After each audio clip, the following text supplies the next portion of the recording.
Yes, I'm sorry, that's your line. It is a brand new Village Vice. He is Zach Blackerby. He is so bright. Look how bright. You're just a bright, beaming ray of joy.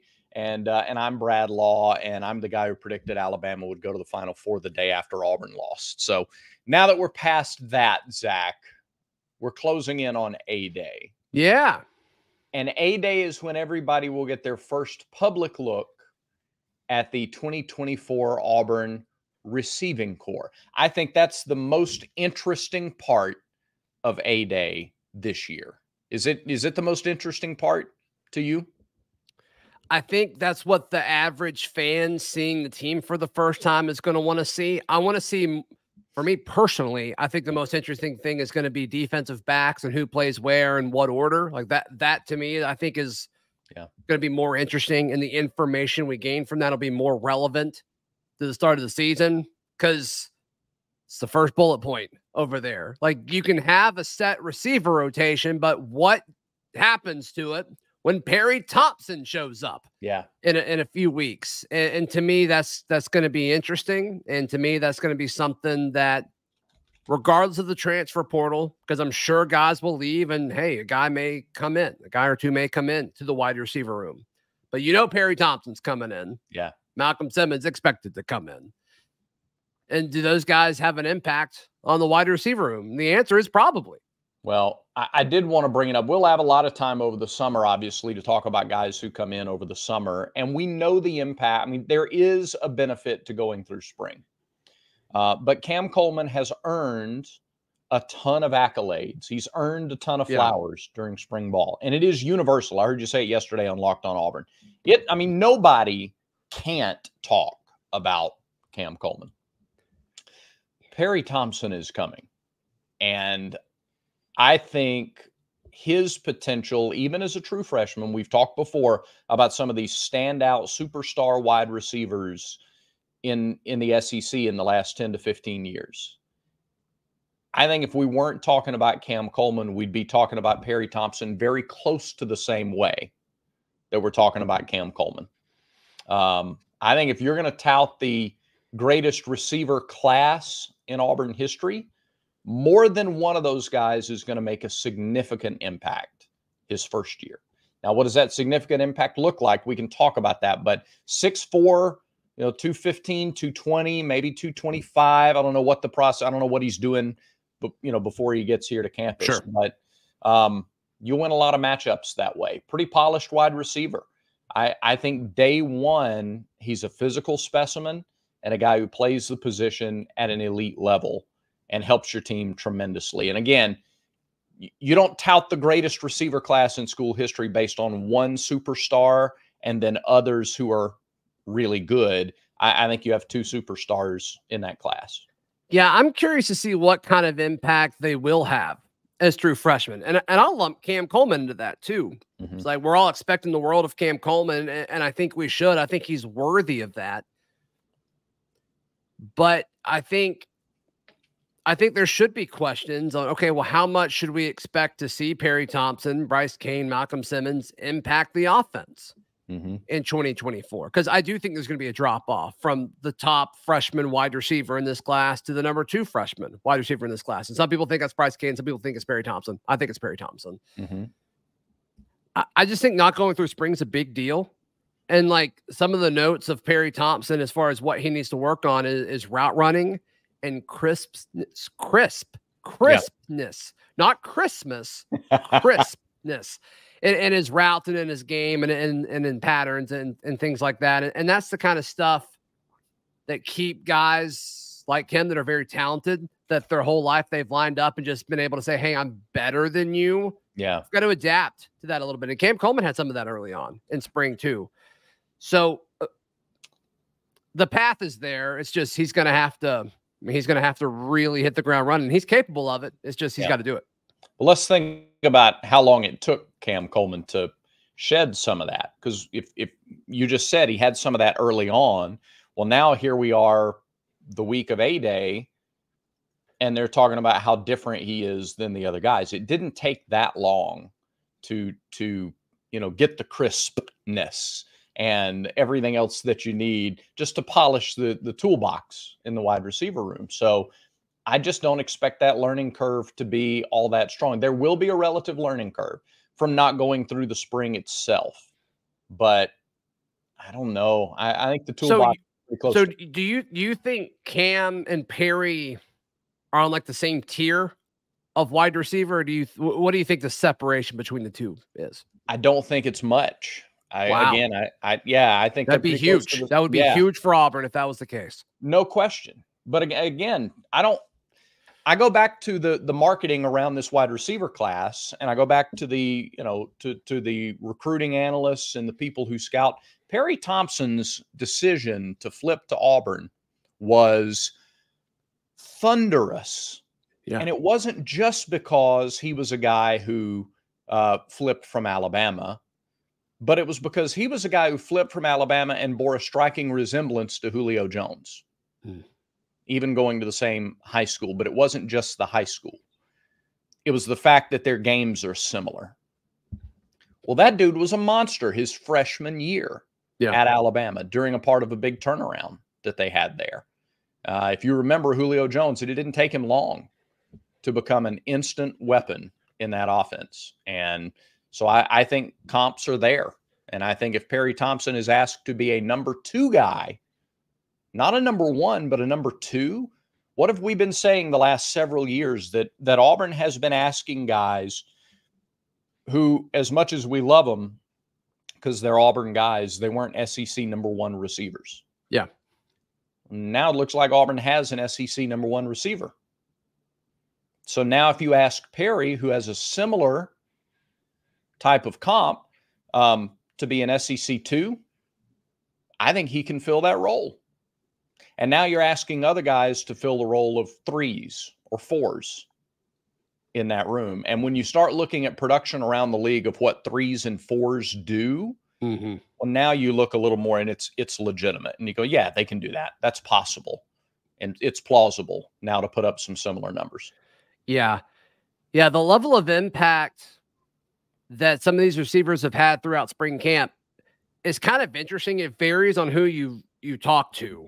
Yeah. And there's a bunch of different types of sources and different types of conversations we're having, whether it's with players themselves or players' families that get invited to some of these practices, or folks on staff or support guys or whoever it may be.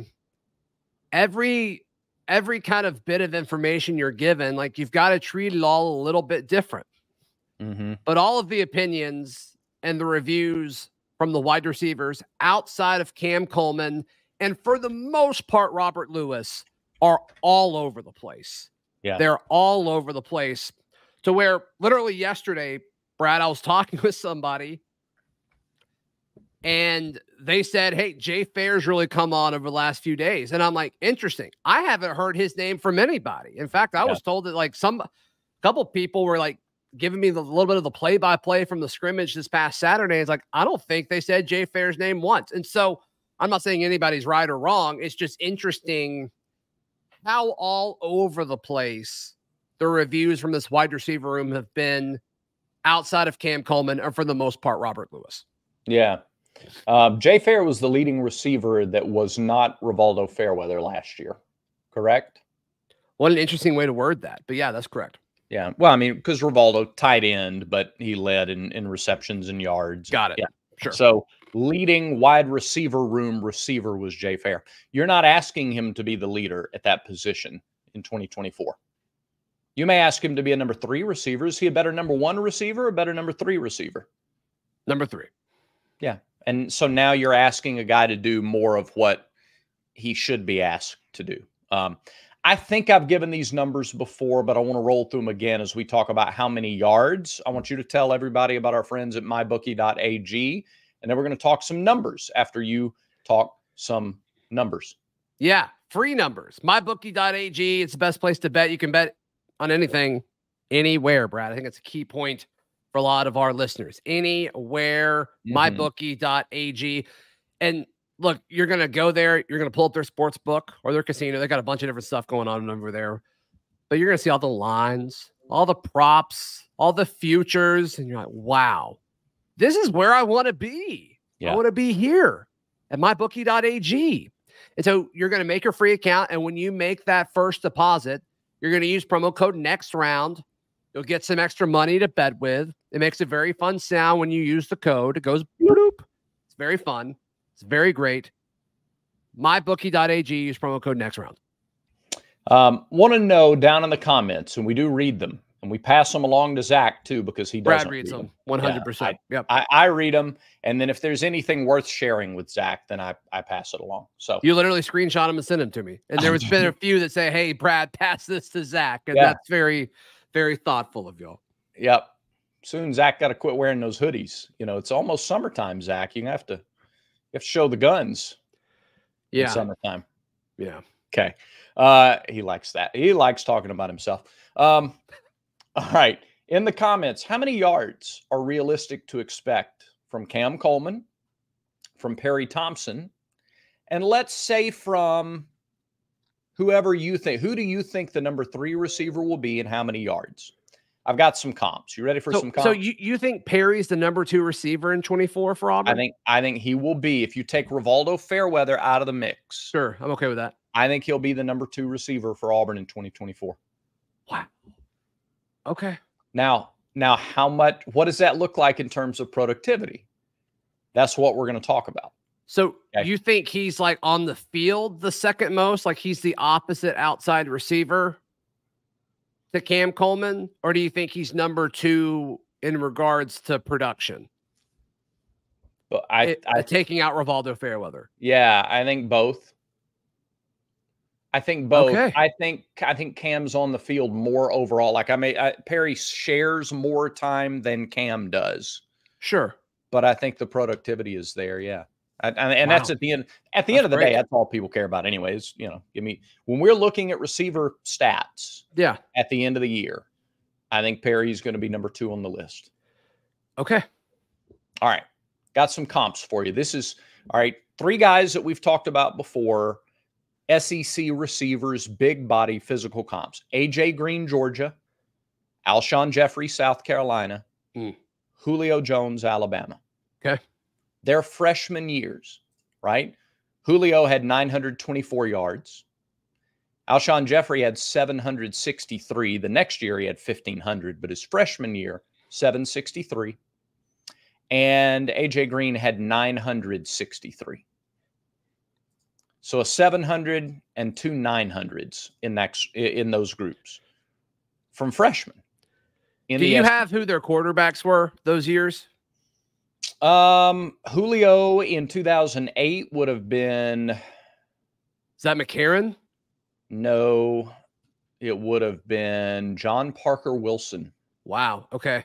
Got it. In 2009, South Carolina, they played here. We played them twice. Stephen Garcia was their quarterback in 2009. Okay. All right. And then Georgia in 2008 would have been Aaron Murray. Okay. So those were the quarterbacks. Those are number 1 wide receivers as true freshmen. Okay. So if you're talking about Cam Coleman putting up, let's say, 800 yards. I don't think he puts up 800 yards. Okay. Is that because he's not ready? Is it because the offense isn't built for it? Is it because you're not sure about Peyton Thorne getting a guy 800 yards? Yeah, I think it's going to be less about Cam Coleman. I think it's going to be more about everything else. I mean, that would be a crazy jump from a year ago. And I'm not saying it's impossible. I'm just saying right now, I don't think that's what's going to happen. So go ahead. It would be a crazy jump, but I think we all agree that Cam's talent is a crazy jump from what we saw on the roster last year at that position. And I know it's one player out of 11 on the field at any one time. So, I mean, how many yards realistically can Peyton Thorne throw for this year? A good question. Whoever's starting at quarterback, right? Like, I don't think there's a 3,000-yard passer on this roster. Well, and that brings me to the next point, and I'm glad you asked that. So Auburn last year passed for 2,109 yards.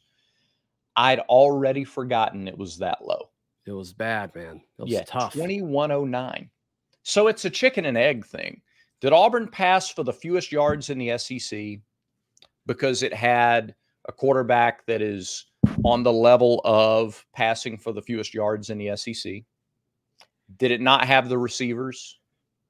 Did it take a while for an offensive identity to get set? Did that brew for a while before it was finally set? Did it do some weird quarterback thing where the quarterbacks never got comfortable in the offense? Yeah. All those things. Right. I think a lot of, like, unless you land on it's 80% Peyton Thorne's fault, he can't throw for 3,000. Unless you land there, all those other things, the answer's different this year because they know who they are going into the year. They're not, it doesn't seem like they'll do the funky quarterback stuff that they did the first half of the season. And they've improved the receiver room without doing anything to diminish the quality of the running game or the offensive line. So last year, there were 9 teams in the league that passed for 3,000 yards or more. Some of those teams included Tennessee, whose number 1 receiver got 800, second receiver got 600 plus, and their number 3 receiver was under 300 yards. I won't go through all of this, but the commonality among all these 3,000-yard teams is you had a clear number 1, clear-cut, huge separation between 1 and 2. Okay.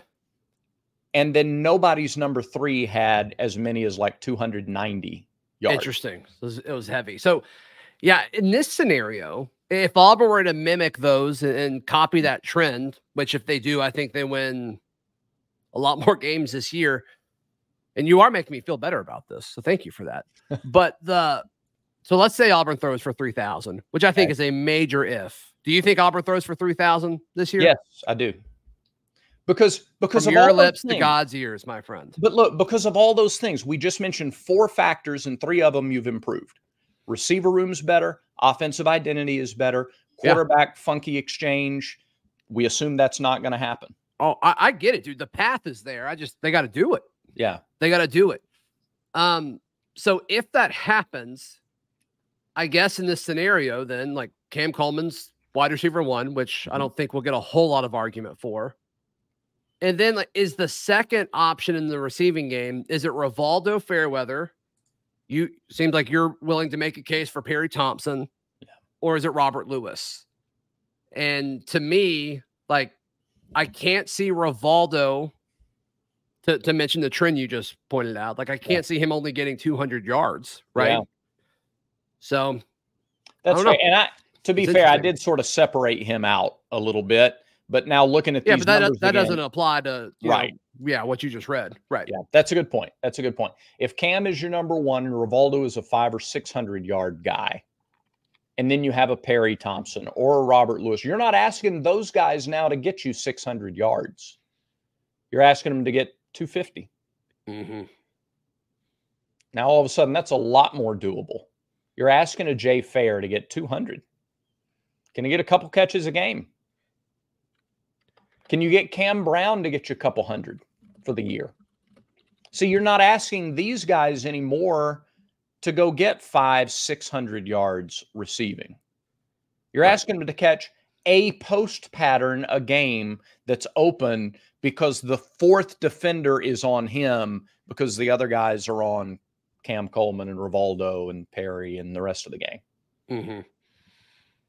Can Bryce Kane slip a quick pass, miss 1 tackle, get 20 yards down the field? I mean, again, the workload you're putting, it's not as much about the number 1 guy. If you feel comfortable with your number 1 and even your number 2, now what you're asking the rest of the guys down the line is much less. It's a decreased workload. Yeah.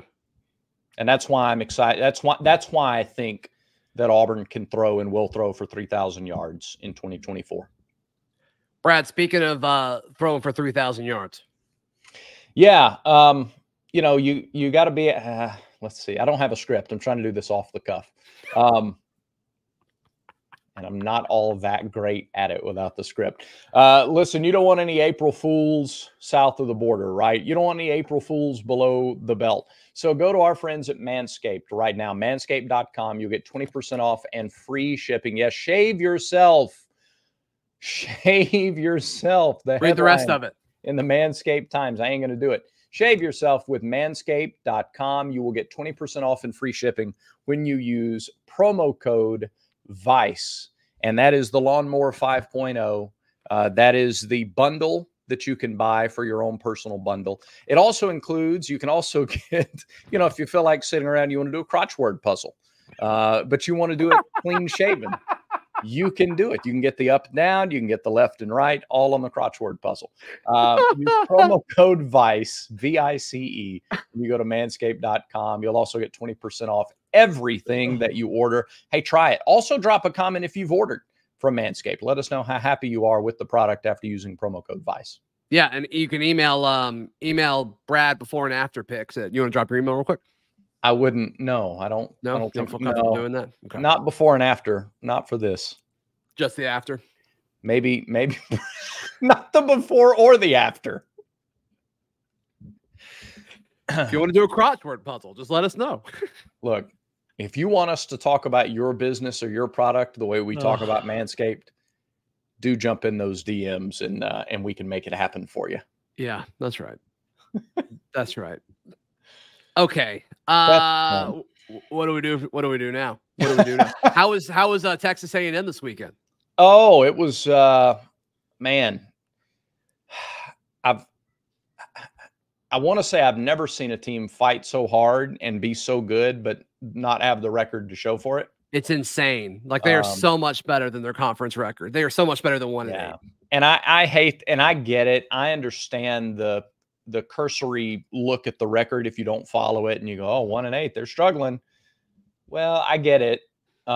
Is that out there, Brad? Because I've actually been a little pleased with Auburn folks that are saying like, they'll figure it out. I've actually been really surprised at how much I've seen that, which is great. I think that is the right way to approach this team. But it's like it doesn't get easier with Tennessee this weekend. It's like they've got what I was reading something last night. They've got like 4 guys that are expected to be drafted in like the first 3 rounds. Like, goodness gracious, man. Now they've been a little susceptible, as is almost everybody in the league. But like, and look, and after Tennessee, so we've all pointed to the schedule. We said the first 4 weeks are the brutal ones, and then as much as you can in the SEC, you take a breath. Well, after Tennessee, it's Kentucky. It's 8-1 Kentucky. It's the only team that's won big on the road this year in the SEC. There just aren't any break. Maybe Missouri, maybe they're in rough shape, but you got to go to their place toward the end of the year. So it's tough.